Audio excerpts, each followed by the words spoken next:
আজ ফুটানি মারতে গিয়ে পড়ে গেলাম বিপদে। আর কি যে হয় তখন, বাসায় মেহমান আসলে তখন রান্নাটা খারাপ হয়।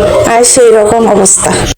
আসসালামু আলাইকুম, সবাই কেমন আছেন? আল্লাহর রহমতে আমরা ভালো আছি। তোমরা যারা আমার ভিডিওটি দেখছো সবাইকে অনেক অনেক ধন্যবাদ। তোমাদের ভালোবাসা আমাকে অনেক দূর এগিয়ে নিয়ে যাবে। এই তো বাসায় আমার বোনের হাজবেন্ড রাতে হসপিটাল থেকে আসতো, অনেক রাত হয়ে গেছে। সকালে উঠে আম্মাজানকে স্কুলে দিয়ে এবার শর্টকাট কিছু বানিয়ে নেব, যেহেতু বোনের হাজবেন্ড বাসায়, সময় কম, তাই ভাবলাম সবজি দিয়ে নুডলস করে নেব। এদিকে আস্তে আস্তে আমি সব সবজিগুলো কেটে নিচ্ছি। এই তো এখানে টমেটো, গাজর এবং আলু কেটে নিচ্ছি।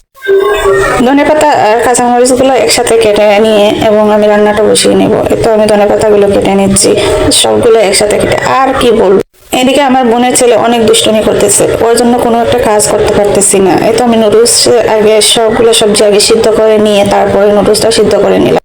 আমার কি যে এক সমস্যা, যখন কোনো কিছু ভালো করে রান্না করব তখন সমস্যা একটা না একটা থাকবেই।